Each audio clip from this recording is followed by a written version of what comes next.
بسم اللہ الرحمن الرحیم۔ السلام علیکم فرینڈس، تو کیسے ہیں آپ سب لوگ؟ امید کرتی ہوں کہ آپ سب لوگ بالکل ٹھیک ہوں گے۔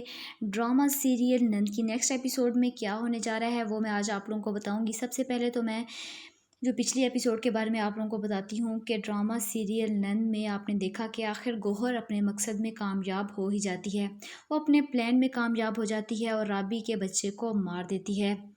انتہائی کوئی گھٹیا عورت ہے، یہ سب کرنے کے بعد بھی اسے اتنی خوشی ہوتی ہے کہ وہ آگے سے کہتی ہے کہ میرے راستے کا کانٹا آسانی سے ختم ہو گیا، اب گوہر کو کوئی نئی چال چلے گی۔ اپنا گھر تو یہ گھٹیا عورت بسا نہ سکی، لیکن آئی ہے اپنے بھائی کا گھر برباد کرنے۔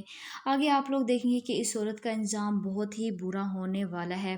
تو چلیے میں آپ لوگوں کو بتاتی ہوں کہ نیکسٹ ایپیسوڈ میں کیا ہوگا۔ نیکسٹ ایپیسوڈ میں آپ لوگ دیکھیں گے کہ ثاقب اپنی آپی کے آگے بول پڑتا ہے۔ جب وہ بھی گوہر کو سمجھانے لگتا ہے تو وہ آگے سے غصہ ہو جاتی ہے۔ ثاقب کہتا ہے کہ آپی آپ ہر وقت اتنا نیگیٹو کیوں لیتی ہیں؟ آگے سے اپنی ماں کو جا کر کہتی ہے کہ امی پتہ نہیں ان دونوں بھائیوں کو ہو کیا گیا ہے۔ دوسری طرف رابی سے گوہر لڑتی ہے، کہتی ہے کہ شکر ادا کرو تمہیں ہم جھونپڑی سے اٹھا کر یہاں لے آئے اور تم میرے لیے شیطان بن رہی ہو۔ گوہر رابی سے کہتی ہے کہ مجھے کمزور مت سمجھنا، میں تمہاری اینٹ سے اینٹ بجا دوں گی۔ اب گوہر کوئی نئی پلاننگ چلے گی کہ رابی کو اس گھر سے باہر نکال دے۔ تو کیا لگتا ہے آپ لوگوں کو کون سی پلاننگ یہ کرے گی؟ کومنٹ باکس میں ضرور بتائیے گا۔ تب تک کے لیے مجھے اجازت دیجیے گا۔ خدا حافظ۔